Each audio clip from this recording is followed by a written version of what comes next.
Ms. Shirodkar offers internship and summer camp programs for children and also help educators establish laboratories designed specifically for STEM research, development, and innovation.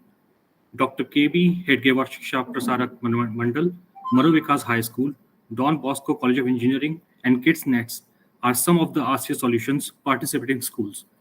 2 years after establishing RCA Solutions in 2019, because of her constant efforts to create and promote the culture of innovation and entrepreneurship, Ms. Shirodkar was appointed a regional mentor of change for Goa State in 2021 under the Government of India's flagship program, Atal Innovation Mission, to help realize the potential of the stakeholders aligned with the Niti Aayog's guidelines. The attendees of this talk will realize that STEM education is not just technical, but is also extremely creative. With this, I welcome Ms. Shirodkar to share her experience. Ms. Shirodkar, thank you. Dr. Arjun, thank you for such a wonderful introduction myself. And I also thank Dr. Garg for inviting me and giving me this particular platform to share my experience out here. Um, yeah, so am I audible? Yes. All right. I'm sharing the presentation. Just let me know that it is coming up. Am I allowed to do that? Thank you.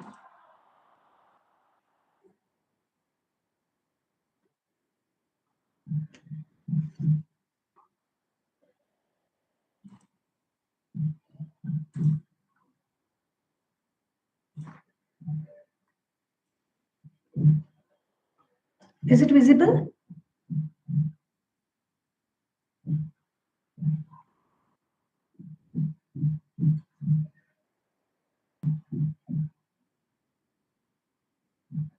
Professor Garg?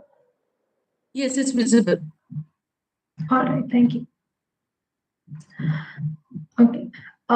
So a very good afternoon to each and everyone over here.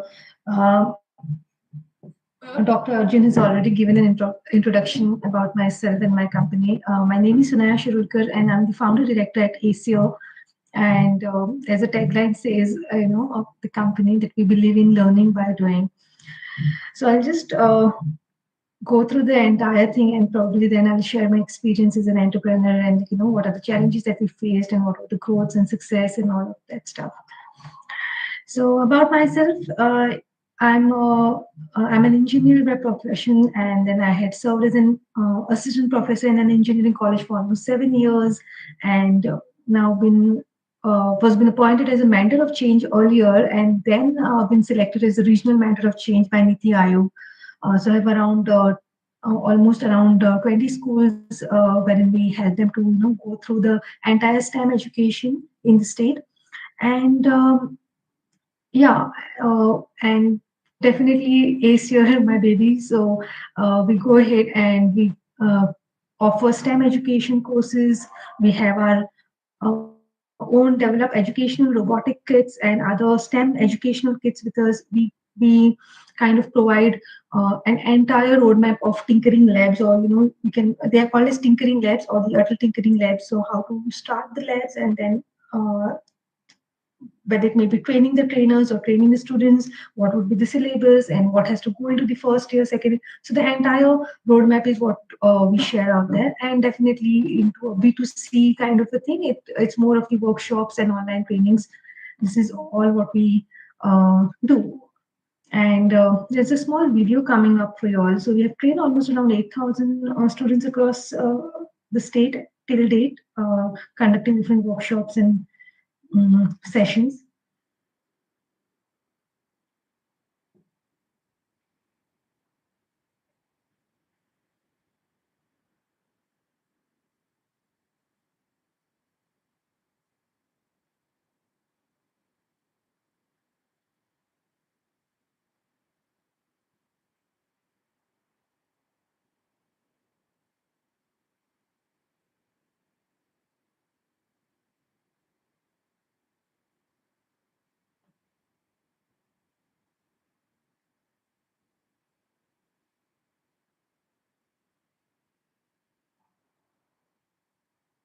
Hello, Sunaya, we could not hear you. I think there is some problem.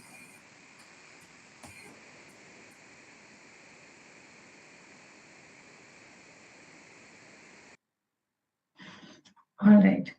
Just give me a second. I'll just put my video on.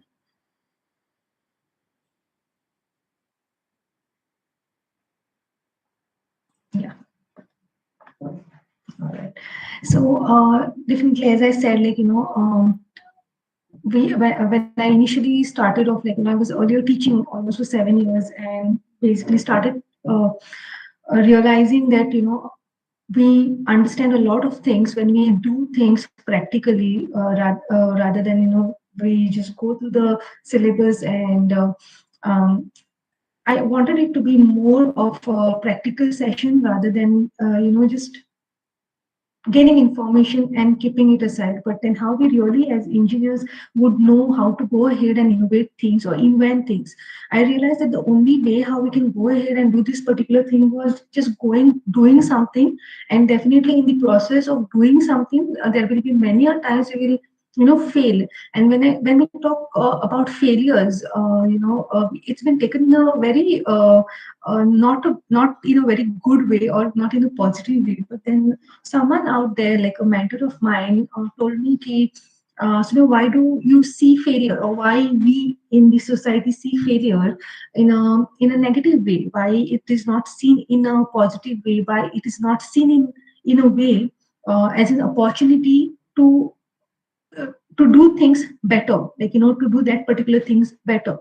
And I was like, it's just a change of perception, how we see things. So coming back to a place wherein I was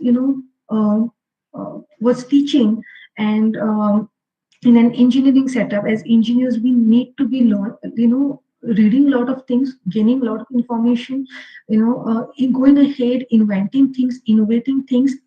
And only when there is a point wherein I feel uh, you literally are not able to do something, not for you to stop something, not to stop, but taking that particular point and going ahead and trying, being more resilient, and going and making it happen. So my mantra always was like, just make it happen. You have taken up something, just make it happen, whatever it may be. At the end you may uh, go ahead and make something happen that you already have in your mind, or in that particular process you will always learn so many new things, and something or the other beautiful thing will come up out there. So this entire thing is this entire thing of STEM education, or practical learning. I was so passionate about this entire thing of just making things happen, innovating things, or inventing, or being curious, like just introducing this cognitive skill amongst each one of us, basically, not only in engineering students, but amongst each one of us. I just want to know how this laptop is working, or maybe how the AC is working, or how the light is working. So basically, getting into the life, and doing things mindfully, doing things consciously, and I thought the only way how we can consciously do things is by learning practically, learning by doing things. And that's the only way I thought we could go ahead with it. So apart from, that's the time wherein I just thought, let me go ahead, take a break during my when I was teaching, and go ahead and start my own things. And I had literally no clue how I'm going to start it and what I'm going to do. But I said, okay, this is what my soul is craving for. This is what I want to do. Let me just try it out, or let me just go out and see what can happen. And trust me, the moment you decide, you want to make certain things happen, totally and truly believe in the universe's manifestation power. So yeah, the doors were opened, and I got introduced to fire the incubation center here at Don Bosco Engineering College.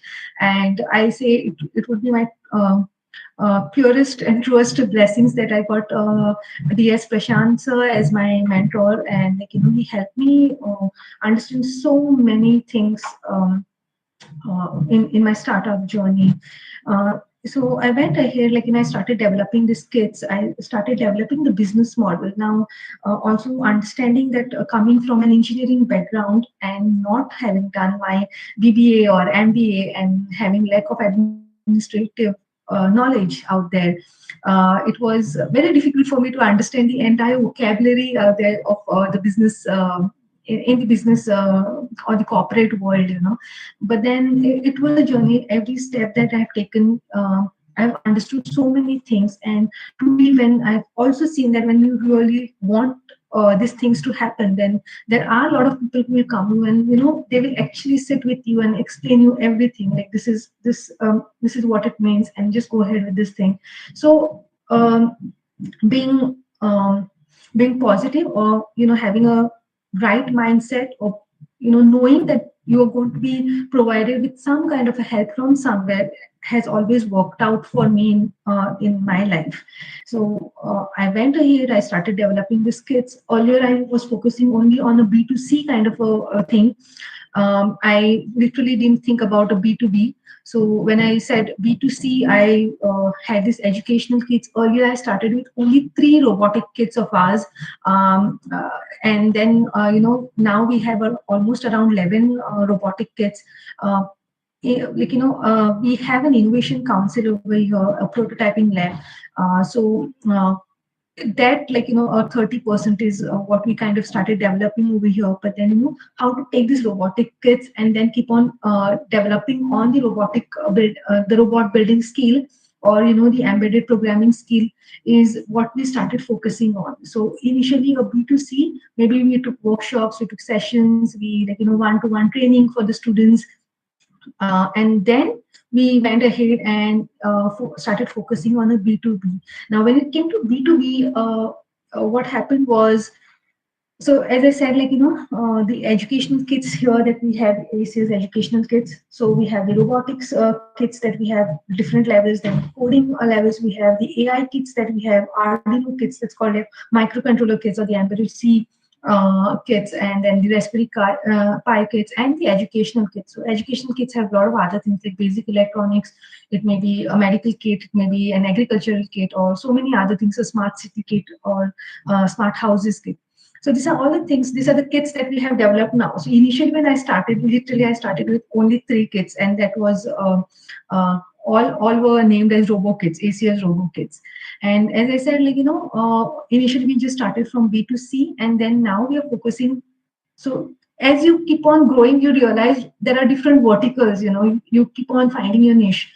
Earlier it was just B2C, we would take one child and teach that particular child a 6-day course, or 2 weeks course, or 2 months course, whatever it is, and we would tailor it out for each and every child. And my main thing was, I was not advocating anything whether it would be one to many. So my entire thing was, let there be one instructor, one child, so the child knows what he is doing, and giving him exposure into robotics as well as coding. So the child also knows now whether I'm good into robotics or whether I'm good into coding. And then he's prepared for his next step, how to take the journey further. So yeah, that's how we go. We went ahead with B2C, and then we started, going. We took a next step, we started catering to the engineering students, the diploma students, and then reached out to NIT, IIT. Surprisingly, we even got a lot of commerce students who enrolled for our robotics course, and a lot of training for the teachers as well. So this was in a B2C. In the B2B, we got something into the lab setup. So we are an expertise into robotics and coding lab setups in the state. So right from literally designing the layout, what would come on the walls, to what kind of furnitures would go in, and what kind of electrical points will be there, the systems, the networking, maybe and the most important thing is the entire syllabus is what we cater to, and training the teachers. So this is what we too. This is one of our lab at one of the reputed school in Goa. So this is what we do.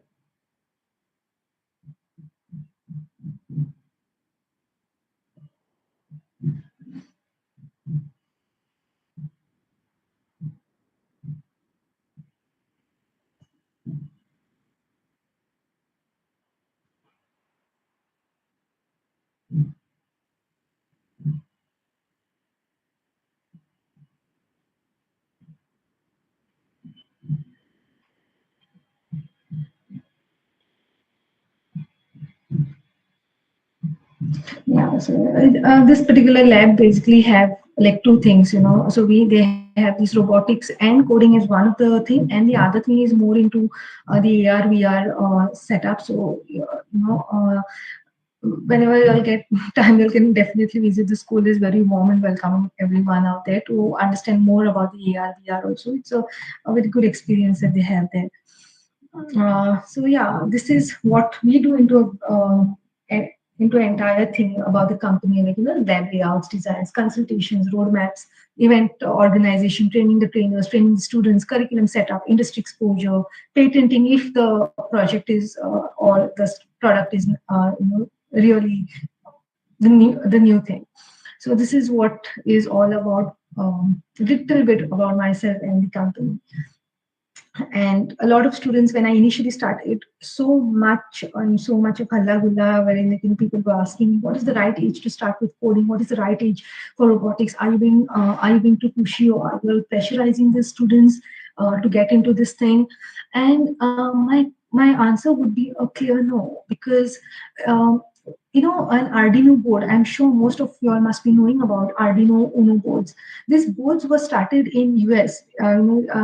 I mean, they got this thing in the concept of STEM education in US. And the only reason why they got STEM education in US is because they realized at one point of time, this is now almost 40 years back, okay? At one point of time, they realized that their manpower, their own people, they are lacking in skills. So they had to hire people from outside, okay, to do their basic skills. Like they didn't have people to do their own things.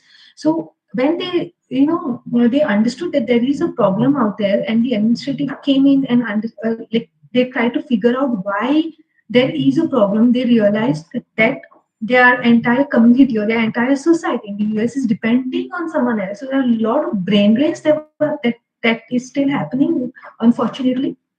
So a lot of brains were being pulled into the US, and that's how things were tackled at the US, and they wanted to break this very badly. And the problem what they found was they didn't have the skills. The only way how you want to develop this kind of skills or inculcate these skills would be inculcating these skills at a very early age, and that's how the concept of STEM education came into the picture. STEM stands for science, technology, engineering, and maths. Then they went ahead and made it STEAM program. So there it was science, technology, engineering, arts, and maths. Now it is STREAM. So now the US officials are forcing on research. So science, technology, research, engineering, arts, and maths. So this is the thing what is going on now. They realized if they wouldn't have done that, the entire skills of the US would go down, and some people from some other community would come and do the entire thing. So that was the main reason why STEM education was given so much of importance in US, and it's still been given. And if you ask me what is the right age, very honestly, I would say you can just go and just start off with things even at the age of 5. You really need not require a system, but just to understand what is coding and what is the algorithm. There are a lot of board games out there for coding.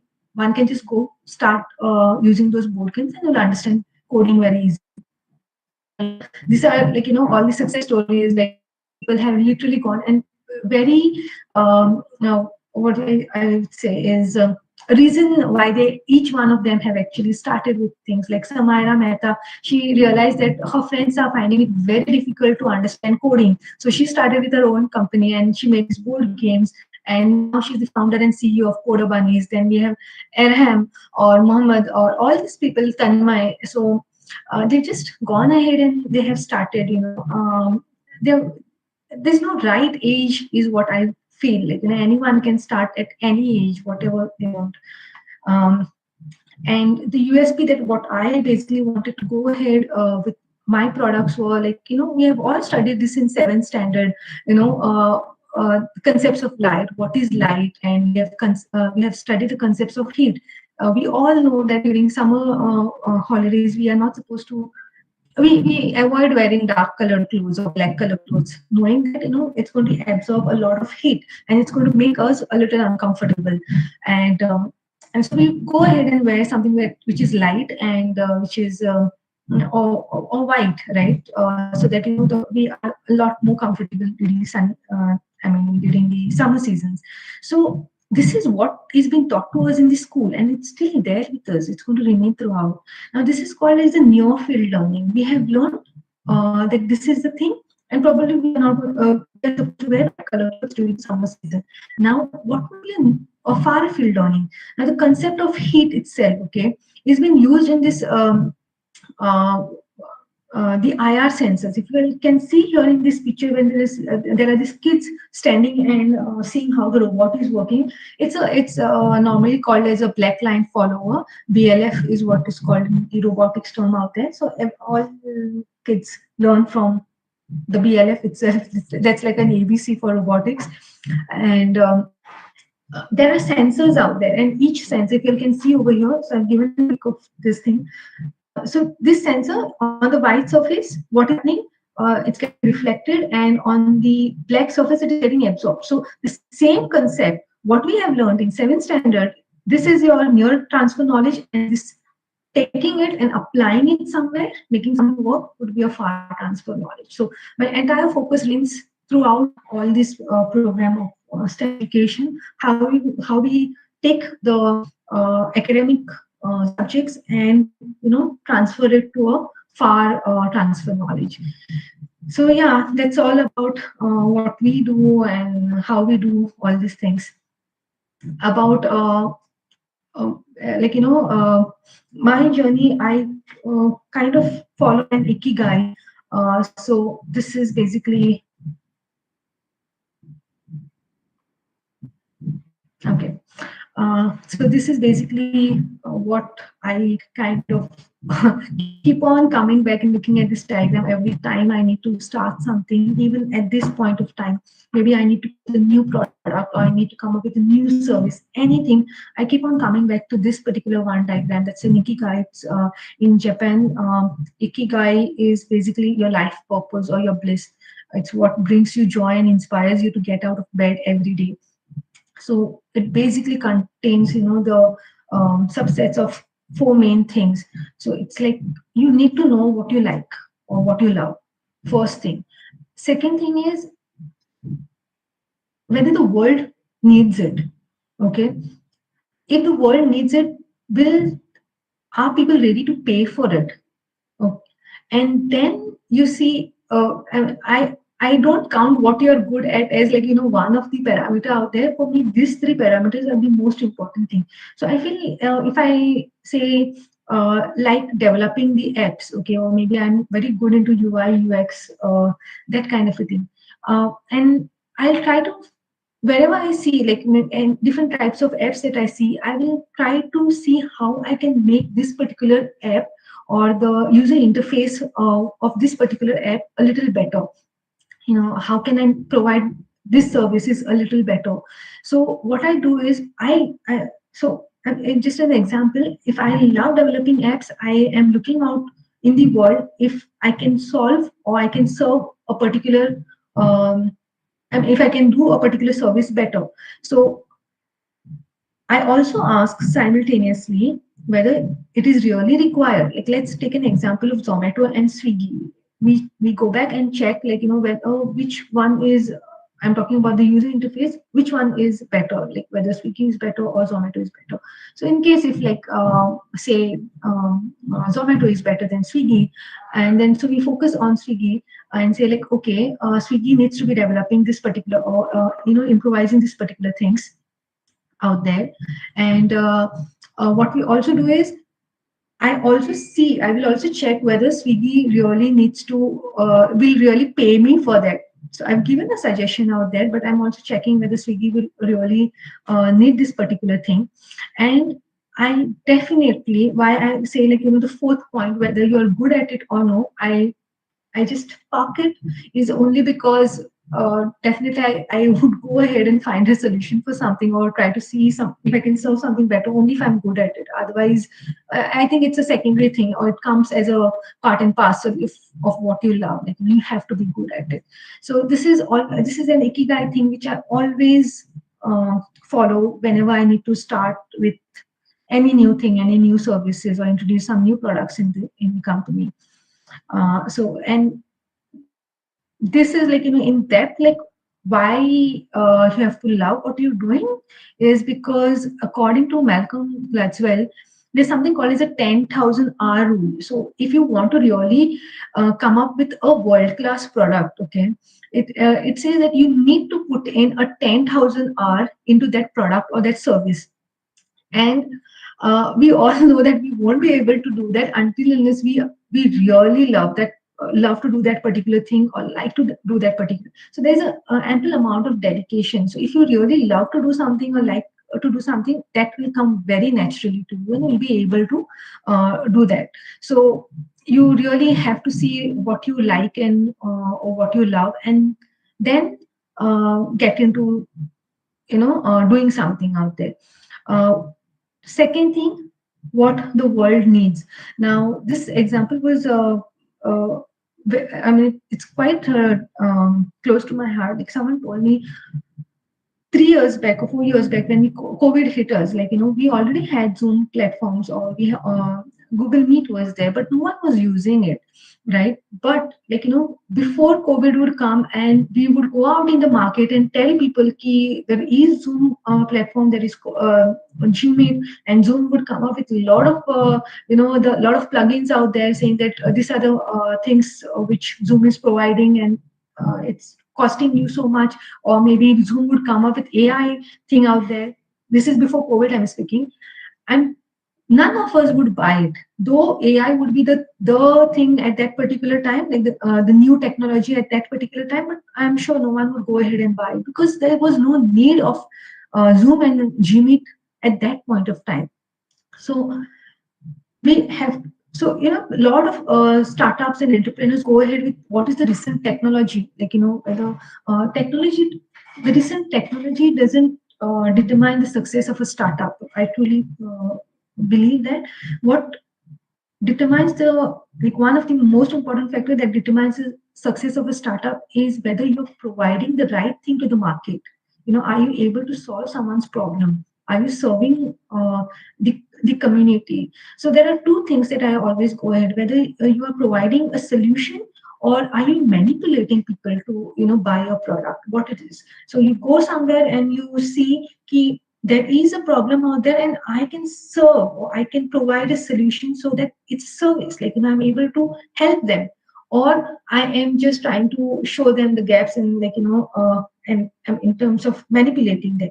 So whether I'm being pulled in a nice way, like trying to tell them that this is a problem, or I'm being too pushy about it. So I really need to check whether the world needs this particular thing that's going to really solve the problem, or whether in the corporate world definitely they go ahead with the targets and revenues and all. But I always believe in something more profound, and that is more of the brand building.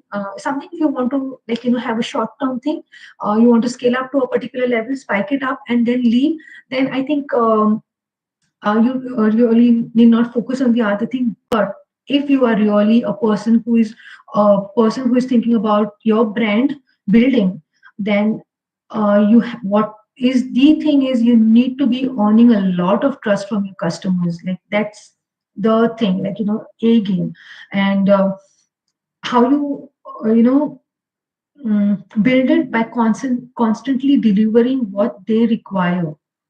It's not what you want to sell to them, but what they really require. You really are there as a company to kind of provide that kind of a solution to them, to help them out, and not to sell your products out there. So that's how I see that, like, how the world uh, really, if the world needs it, then only you go ahead and build on that particular product or service. And definitely, as I said, this thing for me, it's always a secondary thing. Secondary in terms of, like, primary is what you love, and you have to be good at it. Only if you're good at it, you go ahead and try to tell people, oh, I'm good at this particular thing, I can help you out here. So you have to be knowing mm, the domain well. And most importantly is whether you getting paid for it. And also, for me, coming as an academician earlier, and then going ahead into the business domain and the corporate world, so this was a little bit of a challenge for me. Like, I was very bad at just giving a call to people and saying, kindly please pay me my money back, kindly pay me for the services. So yeah, this is one of the things which I have learned in my journey in the startup. Like, mm, I could provide the services, I could do everything, and then, but when it came to asking for money, that was a huge challenge for me. So this is slowly and slowly, like, you have to keep on changing the mindset, the perception about business, the perception about, how to why to ask people for the money, and all of these things is what I've really learned in my startup journey. Now, as an entrepreneur, my early challenges was funding. So this is one of the thing which I see a lot of people now, like,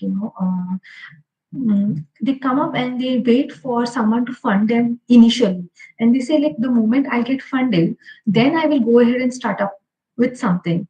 And or they wait for someone like angel investor and all to come in, fund something, and then um, they want to launch their product in the market. I personally don't go ahead with this kind of a thing. I believe in I when I started, my entire everything was bootstrapped. And very recently, just recently, as in almost a year back, we got our seed funding done by the director, DOIT, the startup promotion cell. So this was after 3 years that we started.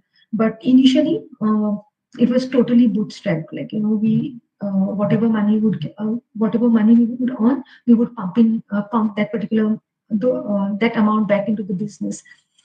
So I feel that all the aspiring entrepreneurs or anyone, if they have to start their business, they have to initially, at least for the first 2 years, go ahead, bootstrap themselves, see if it is working out, see how they can make it happen, and then seek out for any kind of funding, knowing why you really require that funding. Whether your mindset, you are able to take that money. Like, tomorrow if someone comes and says, I'll give you 5 CR, is there, first and foremost thing, are you ready to accept that someone else is giving you a 5 CR? Okay, first, entire thing of that I'm getting 5 CR, sinking that particular thought itself, and then next what I do with this 5 CR is a thing. So you'll have to work on that thing, how much funding you require, why you require it, to be crystal clear with respect to the funding, and you have to make it happen, because at the end you're taking someone else's money out there, and then you have to make a lot of justice to it, because it's a responsibility at the end. Then my second challenge was building a team. Initially, I started with only 2 people. Now the team is almost, we are 7 of us now in the team.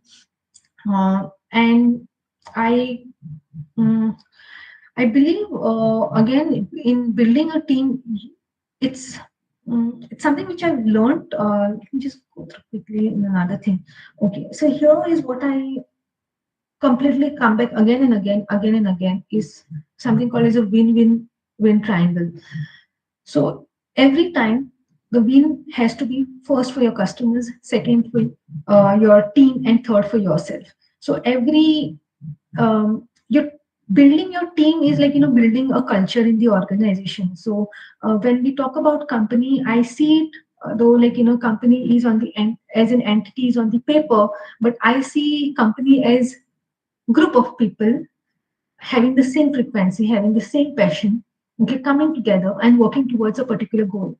So how well each team member gels well with each other, that determines the success of your team or success of your company. So if there are conflicts in the in amongst the team members, then it's the duty of the founder to sit and resolve all those conflicts, because then the efficiency of the entire uh, the company drops, and it drops tremendously. Because trust me, there were so many times wherein we had to go back again and again, and sit with each one of the member and check what is happening. So you have to make sure, definitely, as I discussed earlier, customers, you have to be serving the customers, if when you're looking out for a long term business or long term survival or long term uh, being there, like, building that kind of brand there.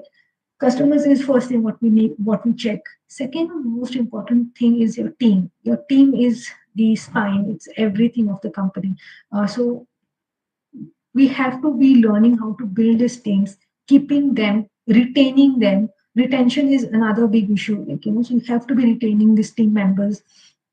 And you become a success into this particular area of the team, wherein you feel there is no longer a need for you to go back and keep on following up with them. So when even in their vocabulary, when they start saying ki, uh, you'll understand it when they start saying, oh, it belongs to me, or it belongs to ACO. Like, for example, my company, when my team member says, oh, this particular thing, this ACO belongs to me, or something as simple as, like, uh, maybe a stapler, someone has borrowed a stapler from you, like I'm in the incubation thing, and they say, like, they're accountable for that, like, they say, like, that's my company stapler. And then you come to know that they are feeling that belongingness to the company. So I would say, making the team feel like they belong to the company, and no matter what, like, you as a founder, you're going to stand very strong with them. That's how you build a very strong team. And again, like, hiring and firing process is another thing. Firing was very difficult for me initially. It was like I couldn't just fire people, but then I learned it from the other startups, saying, they told me that you have to take a call, because the other people are suffering otherwise. If you're not taking right decisions, like firing also is one of the right decisions, is what I learned in my startup journey. And knowing the customer segment. So now, initially when I started, I was all over the place. I was like, I wanted to do for 5th to 10th standard students also. I wanted to do 11, 12 also. I wanted to do it for everyone. And then, I had to literally sit down, and someone told me, you have to do your customer segmentation. And the moment you know who are your customer segment, you know your customers well, like where you have to go pitch in, whom you have to pitch in. If that is sorted out, half of your things have been taken care of. So you have to know who are your customer segments. And as I earlier mentioned, like, sales was quite difficult for me. Again, if you are not able to do it, hire someone, delegate that work. But constantly mentoring is required. You as a founder or as a startup, for me, it was, I had to be sitting with each one, like different departments, sales or marketing, or like, the technical team, the R&D team, the instructors. I have to be sitting, because at the end, it's your brains who is making all these things work, right? So you have to be considering them as, these extra hands of Durga, and keep on minding them again and again, mentoring them again and again, gelling well with them, having that kind of a rapport. And like, this is one of the uh, main thing, like, this few of these challenges that I found, like funding, building a team, knowing the customer segment, sales, were like my challenges initially, which, yeah, we've learned a lot. Like, I have learned a lot during this almost 4 to 5 years of my journey, how to tackle them. And developing the right mindset. This is from, I'll quote unquote handy food over here. Whether you think you can or you think you can't, you are right. And trust me, this works out very well. And this is not only because Sir Henry Ford is saying this, but also because it's quantum physics, and as in we all have we know about the double slit experiment, and it all says ki it depends upon the observer how how the electrons will change, how the electrons changes its nature when they are in its superposition theorem.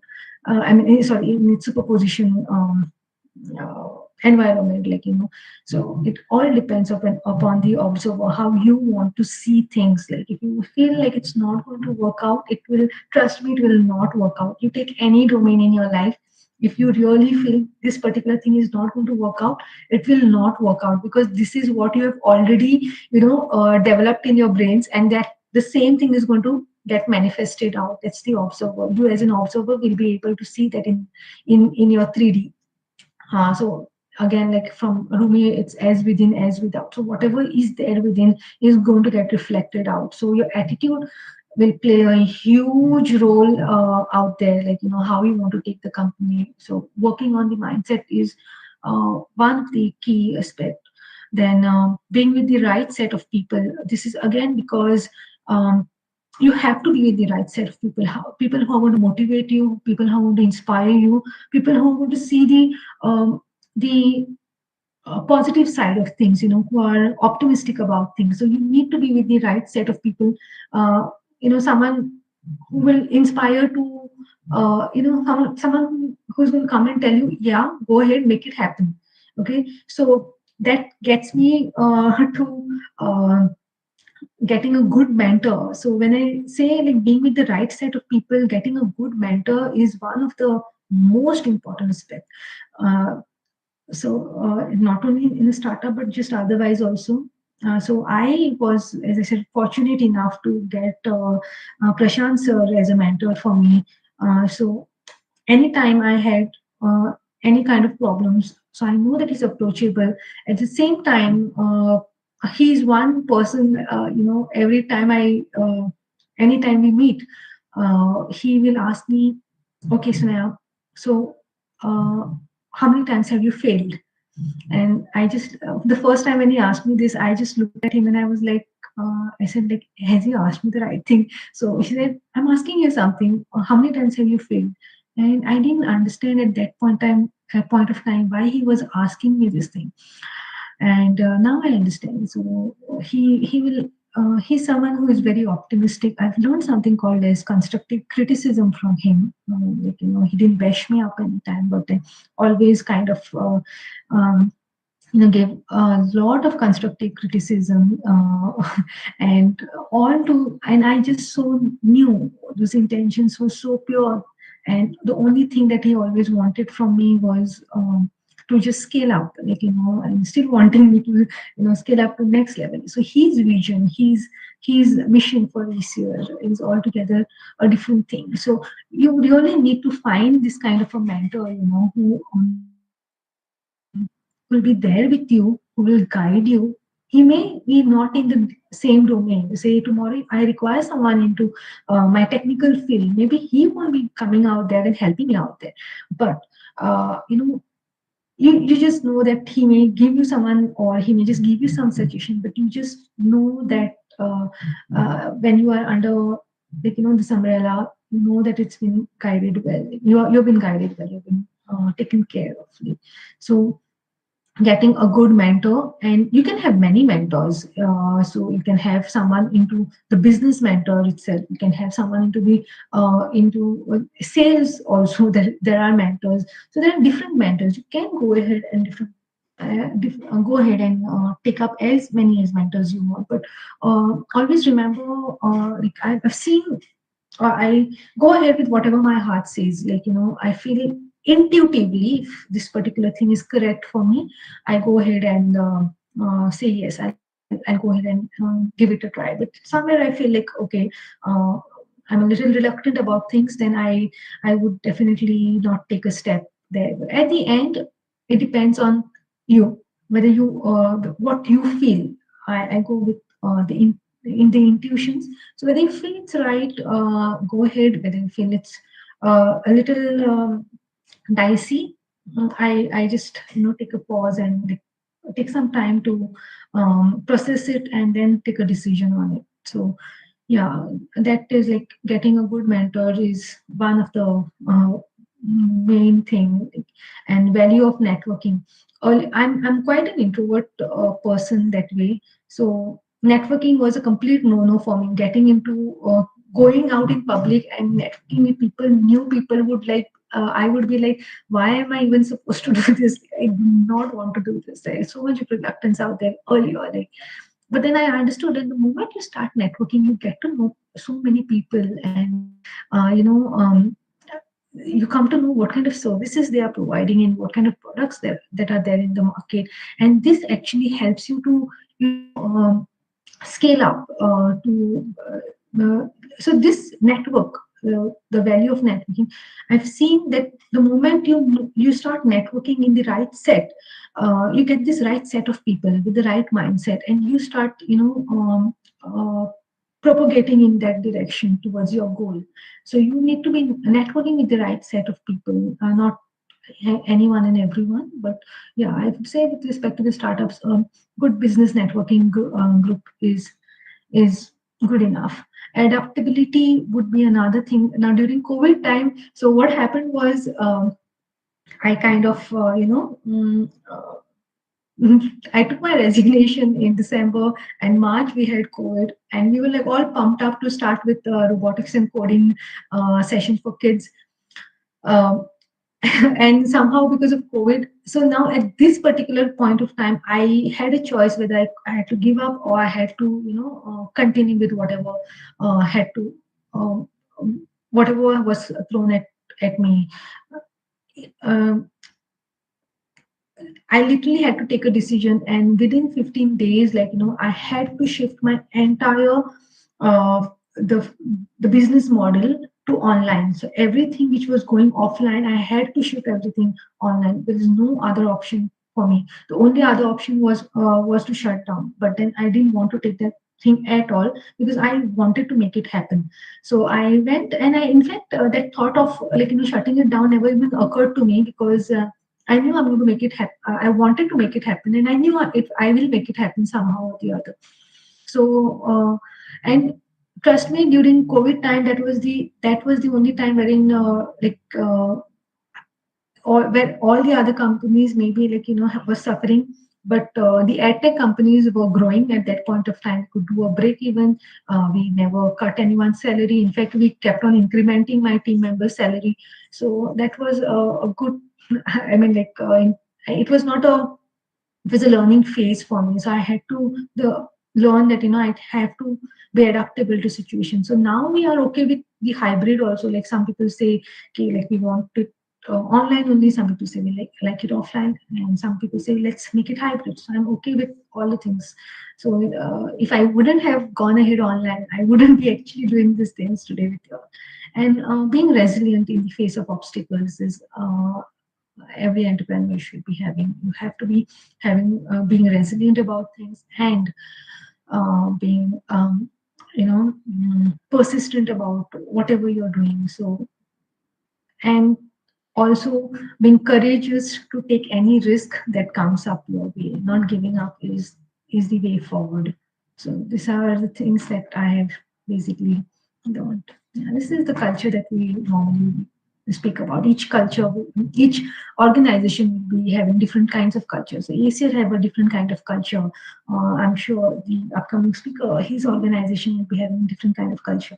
So it's um, it's not a one day thing. The day you hire someone and you tell that particular person ki, this is the culture of the organization, kindly please come here and follow this culture. No, it doesn't work out that way. You have to be with these people and tell ki this is the culture and we need to be following this particular culture in the company. That's how we take this thing. So that's all about that's all about my startup journey, and that's all I can share from my end. And this is one thing that, again, I totally believe, you become what you surround yourself with. Energies are contagious. Choose carefully. Your environment will become you. So yeah, when you surround yourself with is one of the most things. Surround yourself with good people, with people, with motivators, people who inspire you, all people who will, uplift you all, who will give you all constructive criticism, who will show you all a path forward, and motivate you all to do something, who will construct you all, build you all. So that's my uh, from my end. That's it from my end. Thank you.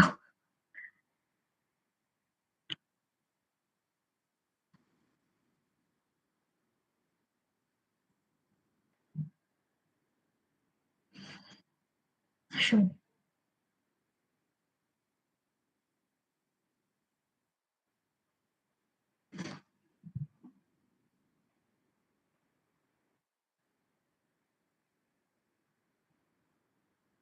No issues, sir. Can I ask a question? Yeah, sure. You have so many competitors now. I think many people have started coding. So how do you keep yourself with the competition? What are certain pointers you look at to stay in the market, to stay upfront in the market? Okay. So yeah, there are but then what I see is, as a USP, earlier also someone, or like a lot of people ask me, I always tell them, like, you have Coke and Pepsi, you can't ask the other one to, stop with things. Your USP is how you deliver your services, how, what are the new things that we put into the courses, and what is, basically, I would say the newness is what we keep on focusing on. What are the new things? What are the skills that is getting developed? And also, whatever new things that we add into these courses or sessions, we see to that it is always linked to the academics. So whatever they are learning into the academics, and the new things that we try to see if it is integrating in parallel.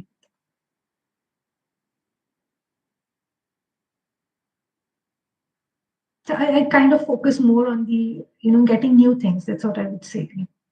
So I really don't focus on my competitors that way. I focus on what I can provide.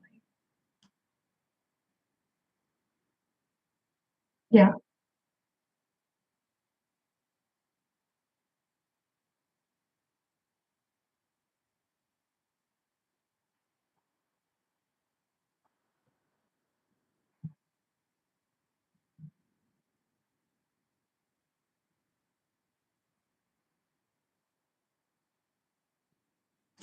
So we.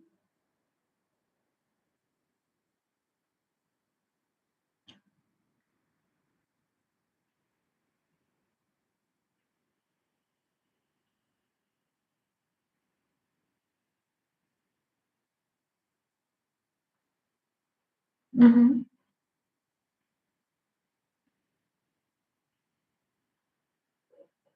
Mhm.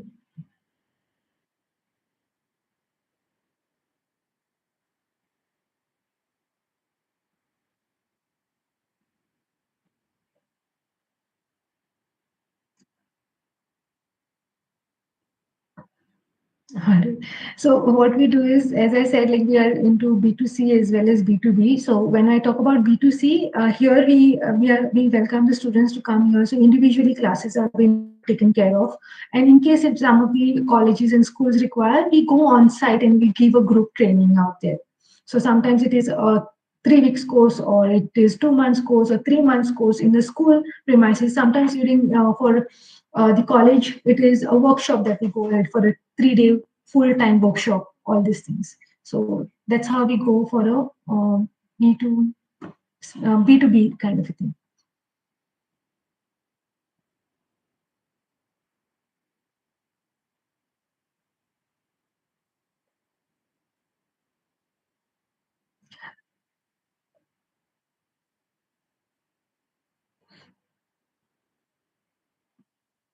Mm-hmm.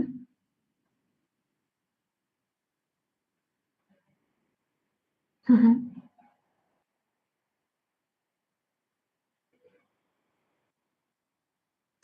Huh. All right. So basically, what are we into, right? So we go ahead right from teaching robotics to coding to AI. So whatever has been the demand from the college. So like or the school. Like in schools, mostly I go ahead with the fundamental levels of robotics building and coding. Again, the fundamental level. And when I'm been called in the colleges like the diploma colleges or degree colleges, there the level is a little different. So there different kinds of subjects are being catered to, different types of things. Even robotics and coding also is there, but a higher level is uh, what I cater to. Am I answering you? Huh? Huh?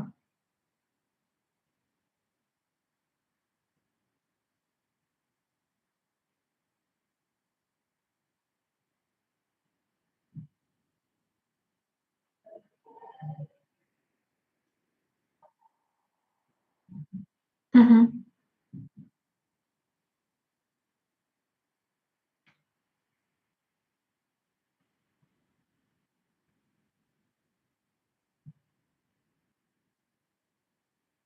Mm-hmm.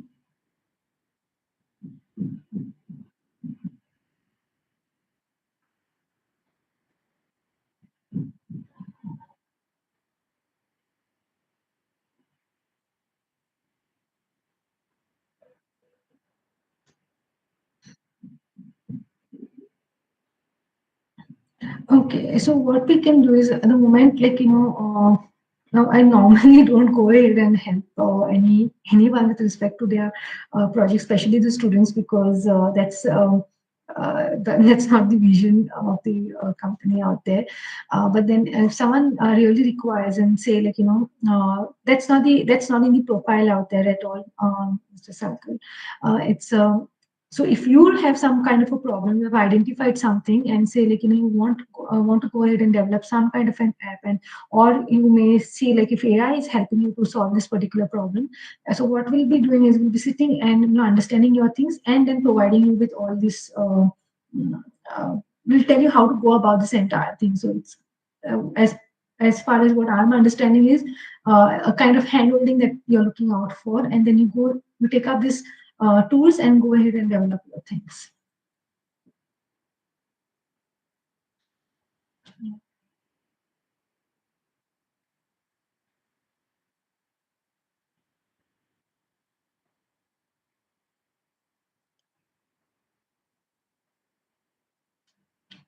Absolutely.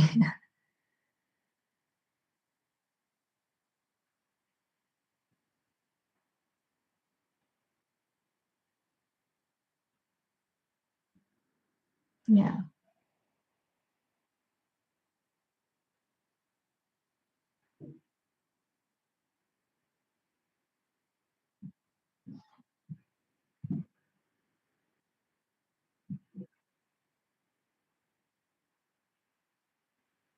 absolutely, absolutely. As I said, like how we see things, like we're seeing it positively or the other way around. I believe whatever happens for the highest good. Yeah, yeah, definitely. I'm looking forward to hearing Mr. Gaurav Pukuli as well.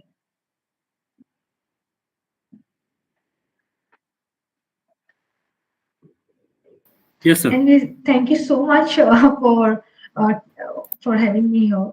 So I'll just turn off the.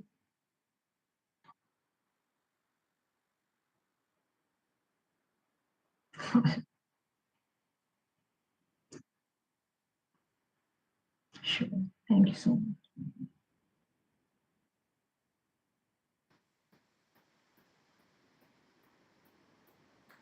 Yes, sir. Thank you. Our second speaker is Mr. Gaurav Pokle. He is a social entrepreneur and the founding and managing director of YMB, an initiative of Innovative Waste Aid and Management Private Limited in Goa. He was appointed as a solid waste management consultant to the government of Goa and is also a coordinator of Swachh Bharat Mission in Goa. He has been working in the field of waste management for 10 years now, and he initiated the door-to-door collection system, central purchasing and assessment of waste handling equipment, and drafting of the state action plan. becoming first waste management consumer center. Additionally, he has conducted school education workshops, compositing workshops, clean drives, and capacity building programs for urban bodies in Goa. Mr. Pokle comes from an engineering background, and his socially needed incubation of Notion builds consciousness among the people, public, and private sectors about their waste handling and its footprint. With YMB standing for Yes in My Backyard and hashtag Down to Earth campaign, I welcome Mr. Pokle to share his experience. Thank you for that wonderful introduction, and also thank you for having me over here. INBI, as I rightly has been mentioned, it's an acronym for Yes in My Backyard, and I would just like to take you all through a small presentation so that it will be much easier for you all to even understand with the concept that INBI is working. Let me just.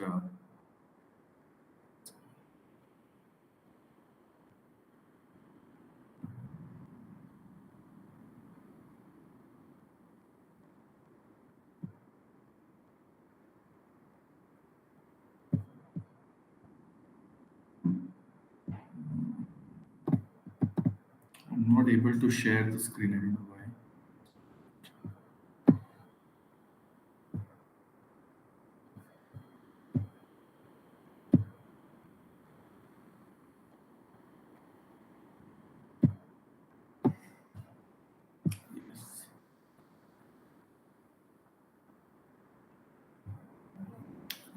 Is my screen visible now? Yes. Okay. So basically, INBI is an initiative of Innovativa Waste and Management Private Limited. It was established in the year 2019. That was the period when we decided on going up with this concept, which was quite new for all of us. As it mentions, yes in my backyard, that means yes, I will store my waste in my backyard. Yes, I will segregate my waste in my backyard. Yes, I will recycle my waste in my backyard, and I will make sure that I will not litter somebody else's backyard, because how we got the name also is there is a trend in US called as NIMBY, that is not in my backyard, wherein everyone says no for any kind of a development. That could be a garbage treatment plant. No, we don't want that. We don't want a transformer, but we want good quality electricity. We don't want a mobile tower, but we want 4G and 5G. So everything for which there is a no is called as NIMBY. So we thought, why something pro development could be called as INBI. That means yes, I take responsibility of all the waste that we generate. So that's how the name INBI came in. So basically, we are a waste management and service compliance agency. So what exactly INBI does is, as we all are moving towards urbanization, in our daily activities, we generate waste. May that be while cooking, shopping, transporting, manufacturing. In all commercial maneuver, we generate waste, and managing that waste is a man-made task. Running, from one place to another to find the right accessories, to find the right color-coded bins, to find the right IEC material, to find the right technology, is a tiresome job. And even if you go around 100 different shops to find the right things, there is still a question that what I feel is right is whether it is really right or wrong. There is no surety about it, because it's a very reserved kind of a knowledge. A lot of people don't know how to manage waste. So many times we see, bins are procured from a plastic vendor, wherein we have certain color codes. For wet waste, it is green. For dry waste, it is blue. For non-recyclable waste, it is black. But we don't follow it. We would see a red color bin because the wall color is red and it matches with our interiors. But that's not the case. Red color is for biomedical hazardous waste. Yellow color is for biomedical waste for a different category. So there are different bins and everything, and consumers of waste generators are always puzzled. And if they generate waste, how to treat it? What is the right way of treating your waste? Whether you can compost and use it for your garden, whether you can convert it into biogas and use it for your kitchen, whether you can further, if it's a bulk waste, you can further convert the biogas into bio-CNG. Then where are these technologies available? Which is that shop? It is very easy to go to a supermarket and buy groceries. It is easy to go to a pharmacy, buy medicines. But when it comes to waste management, whether it's the right accessories, equipments, technologies, or even safety gears, we don't know where to exactly go. We don't know that first primary place where you have to go. So INBI services have been designed to deal with all types of municipal waste, right from its storage, of your everyday waste to its, disposal. Then whether it's domestic waste, then what is the right type of storage required for domestic waste? That is your sanitary pad, incinerators. If it's e-waste, then who are the service providers, where it is available? Then if you want to, treat your waste, because as per the new rules and everything, a society or a establishment which is generating more than uh, 25 kgs of wet waste or overall around 50 kgs of mixed waste has to treat its own waste, except for dry. So only dry will be collected.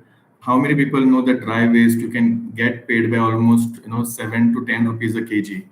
But we just throw it out. There are kabadiwalas, so engaging them, making a resource out of waste. That is where INBI comes in. So INBI gives that entire service that is required into waste management, right from its inception or storage stage to its disposal. Why INBI and why INBI is very convenient for people? One is because it is time saving. A waste generator, any person who feels that their waste should not be into somebody else's backyard, for them INBI is time saving, because you don't have to liaise with numerous suppliers to get the service set up.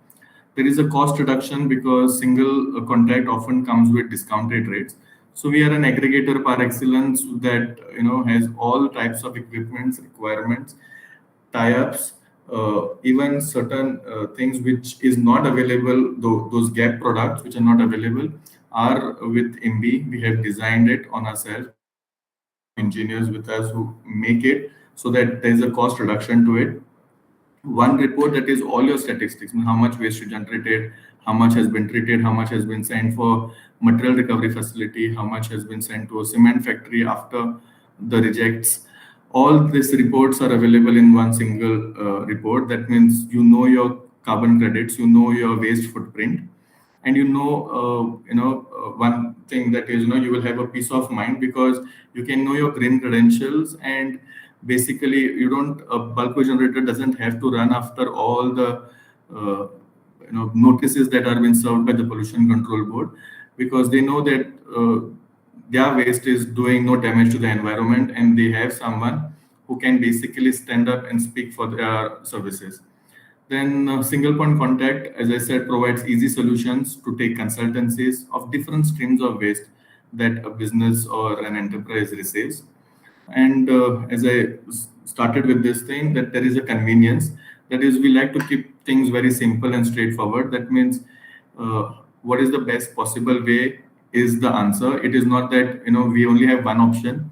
Right from whether you want to do it manual, you don't want to spend money, and how you can use space within your society, within your establishment, within the temple premises, the easy way outs, from where consumables will be available, all that convenience is provided.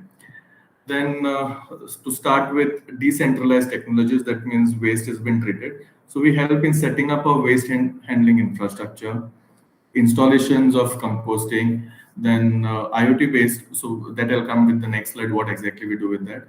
Then whether it's STP plant, we built STP plant, that is sewage treatment plant, effluent treatment plants, biogas plants, and we already have installation that converts your food waste into electricity. We have more than 4 or 5 installations now in Goa.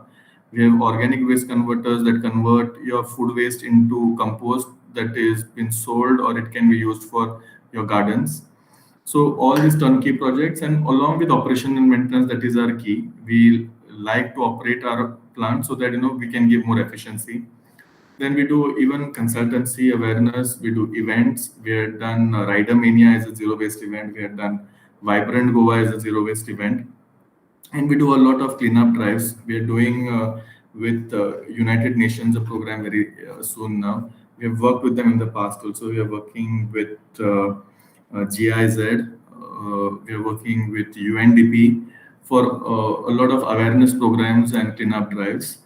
Then we are majorly and heavily into operation and maintenance contracts. That is, even if there is an existing plant which is not performing, we do the revamping and we provide operation and maintenance. We have with us now all the facilities of Goa Tourism, like the tourism department residencies. So we have taken all the existing plants, we have revamped it, and we are doing the compliance, and we are providing the compliance reports to Pollution Control Board that the sewage is not entering into the sea, it's not littering, and we make sure that it is complied as per the Goa State Pollution Control Board norms.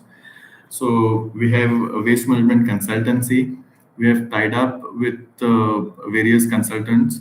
We have in-house consultants with us, uh, right from the BITS Bilani scientists are also have been a part of our units earlier.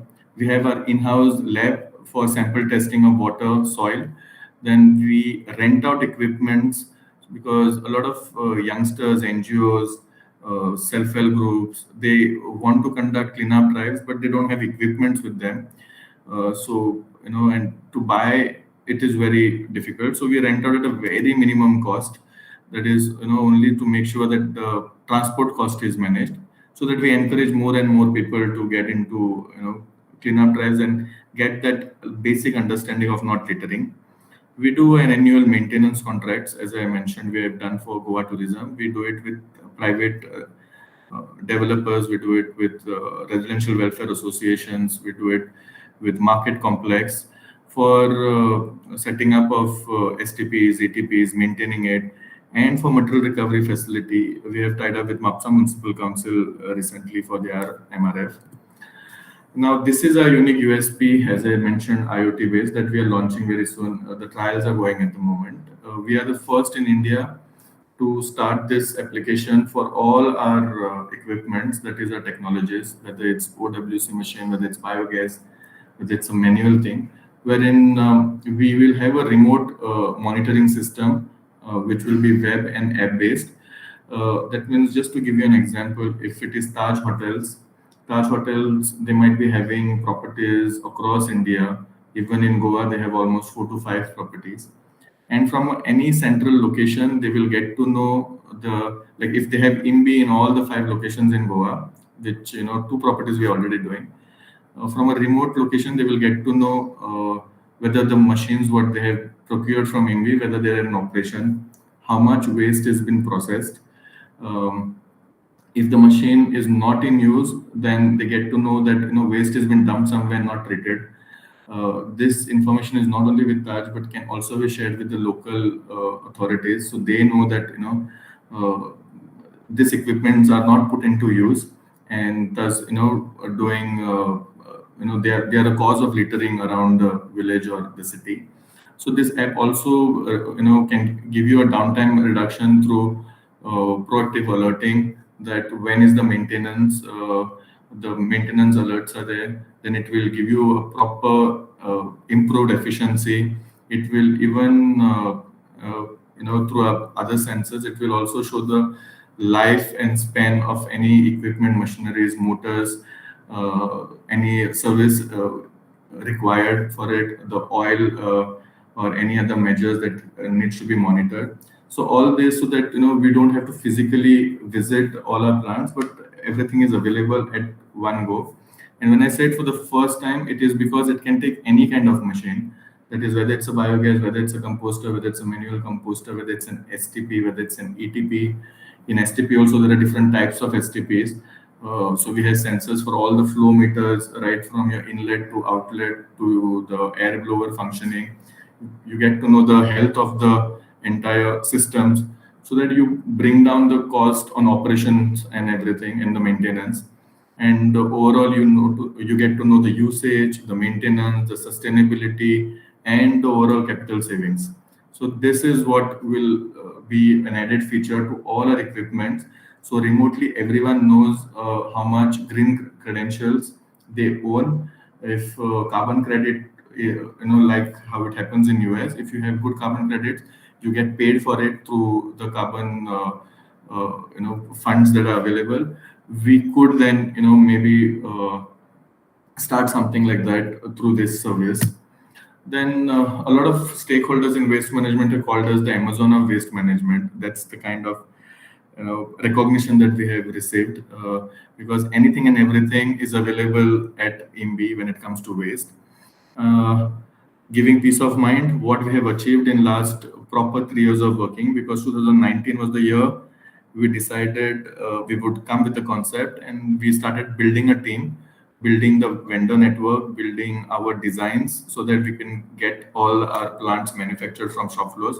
So presently everything has been, the products, we are not we are aggregators only in certain things, but major technologies are being owned by us. The designs are owned by us, and only manufacturing we have outsourced. So we have converted over 2,000 households into home composting, so that this 2,000 houses plus more are not sending their waste to the urban local body or something, or it's not been dumped in open. It's been treated within the houses.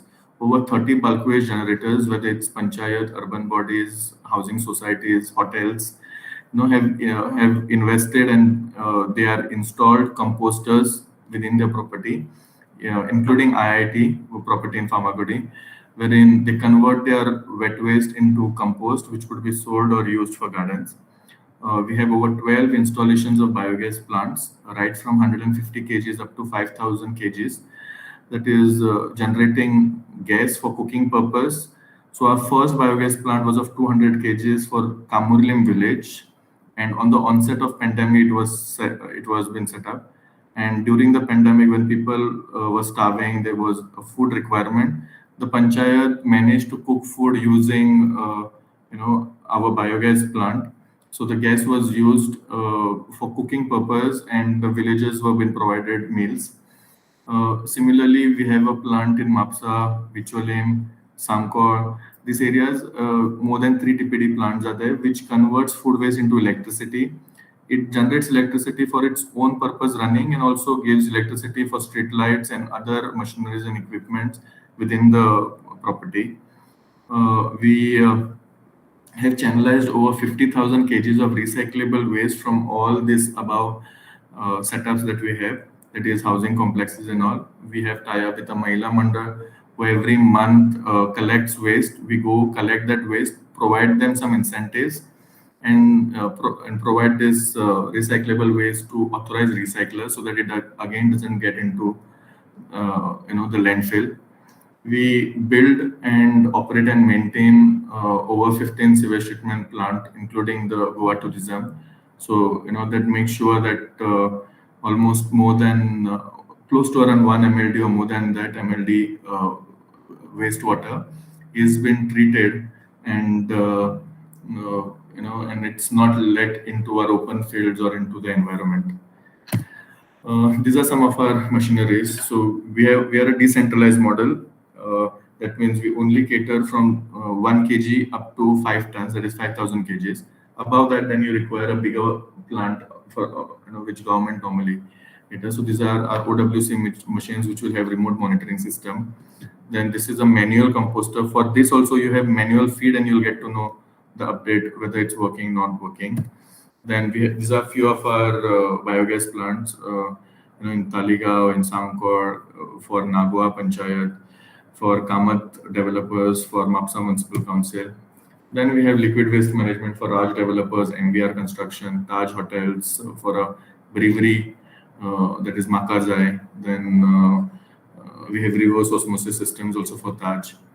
And for households, for households who want to, basically take care of their own waste, right from supplying dustbins, providing dustbins to home composters. If they are home composting their waste, then the accessories or monthly consumables that they need, that has been provided. We have shredders of different capacities, whether to shred your food waste, whether to shred your garden waste, make it into a mulch, and again reuse it as a fossil fuel.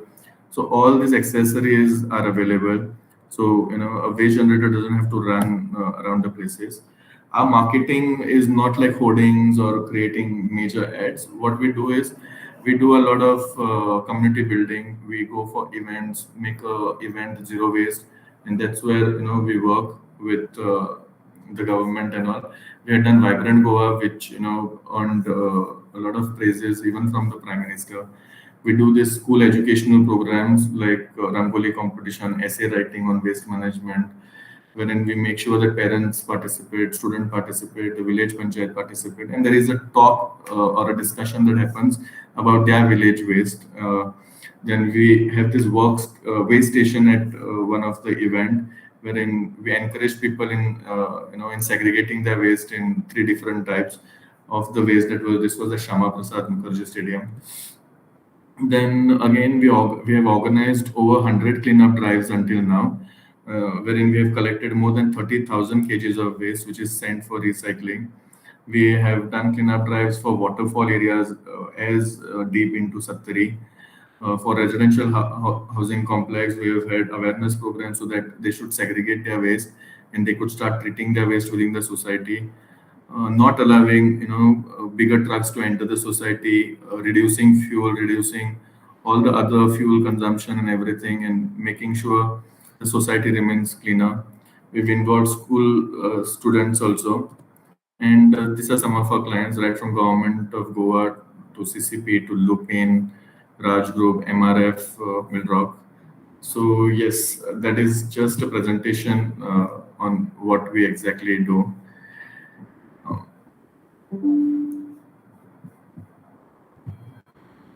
Yeah. So now to tell you all how I got into this, if that's a question I take, then how I got into this was I had started my business into waste management way back, and I realized that starting business is not a problem, but addressing public, knowing that there is a big gap into a lot of things in different types of technologies. I happened to quit my business and I started to work as a consultant. Started cleanup drives, awareness programs, and from there I was heard by then CM Mr. Parrikar, and I was asked to if I could shut down my company completely and be a consultant at a salary of 10,000 rupees, wherein my expenses were much higher than that. I said yes to it because I was getting a direct entry into the government system as a consultant. I would get access to all the required data that is required in waste management. I would get access to know people. I would get access to how government functions with the waste, because that's the primary owner of waste, duty of an urban local body. All these things I would get easily to understand. So that's how I entered into the government, and I thought I would do that for just a year or two and then start my business again by figuring out what exactly I need to do into this stream. And that's when I realized that if government is struggling so much in finding the right vendor, in finding the right technology, I can imagine how a normal waste generator must be thinking, who has to actually spend his core hours in his own business, and he cannot look after waste. So there is a big gap. There is someone who is needed, and if they have to find someone, then they have to find individually, like dustbins, they have to find someone else. IC material, they'll have to go on Google and find what stickers or IC material or awareness posters they have to create. Then for collection, they don't know from where to buy the garbage bags. They buy wrong sizes because they buy household garbage bags for commercial purpose. Then they don't know whether there are biodegradable things available, and whether if they are available, they're actually biodegradable or it's just an eye wash. So there were so many things for a consumer, and I thought you need a place who will take care of all this entire process, and a stable business model could be created from it. And that's where I started later working on this model in 2018, 2019 we established. And even after we actually launched ourselves on 16th of March 2020, and 23rd of March 2020 was the lockdown, wherein we had invested heavily on new recruitment in our office space and everything. it was a tough time, but to be honest, went to almost close to around 60, 70 people. That happened in last 3 years. We have been registered as the first waste management startup in Goa. We were among the first 9 startups which got the nod of startup promotion cell of Goa. So it keeps us motivating. You know, because the concept was very true. I believe that if I have this problem, that there are so many people, and today clients like Taj, who normally go with an eligibility or past experience, they prefer us because of the time, the kind of team that we have built, the type of team that we have built.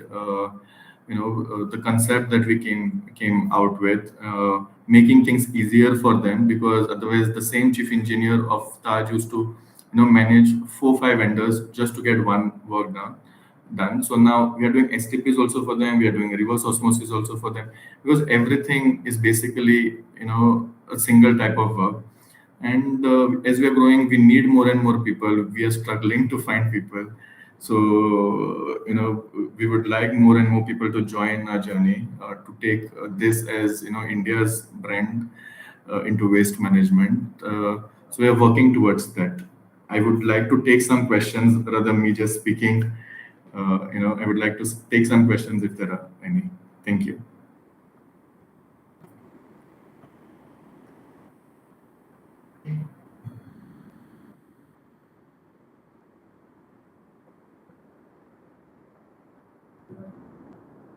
You can ask me anything regarding my journey, who is working with me, what type of people I'm working with, anything.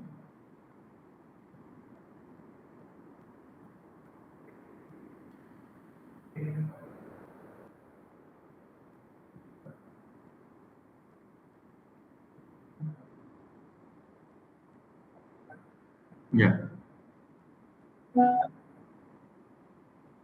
Yeah.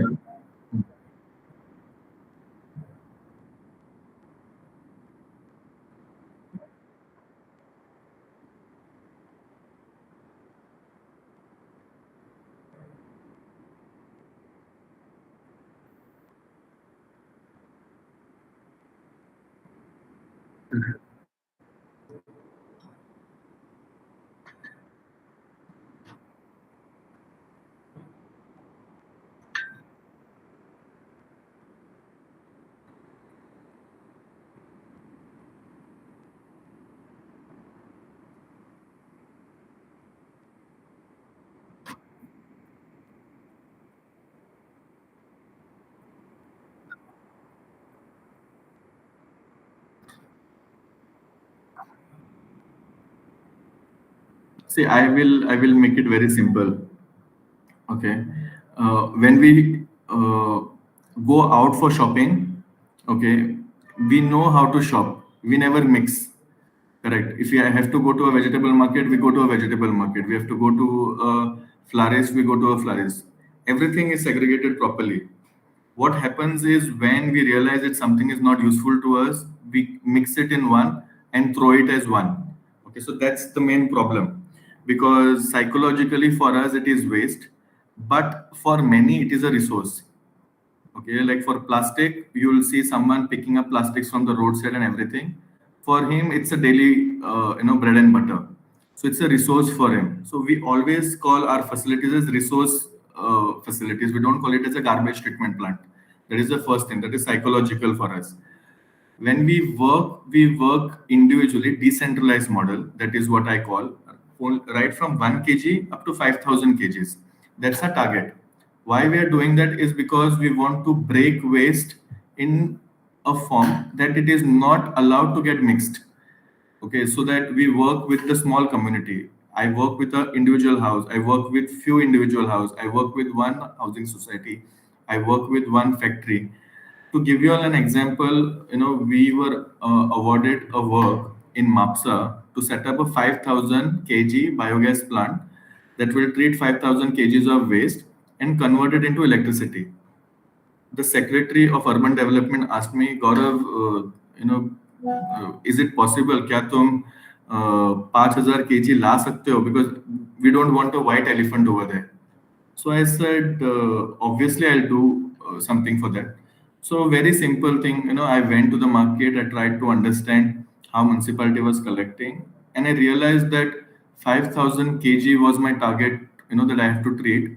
MAPSA is definitely, generating almost more than 10 tons of waste, that is 10,000 kgs ke upar it was generating. But I wanted segregated waste. So how will I get that segregated waste? When I went to the market, we did the survey. I was getting 800 kgs of segregated waste. Rest looks like segregated, but not segregated. So very simple formula, I went with, and that was because I was a consultant with government. I worked for so many years. That helped me to build that level of, approach. We did very simple thing. I believe in one thing: go after the hanging fruits. So मुझे अगर wet waste चाहिए, where will I go? Vegetable market, 90 to 95% segregated. Only thing I have to bring it to my plant segregated. That same truck should not go anywhere else to collect. Vegetable market को लग के था flower market. Flower market also I was getting almost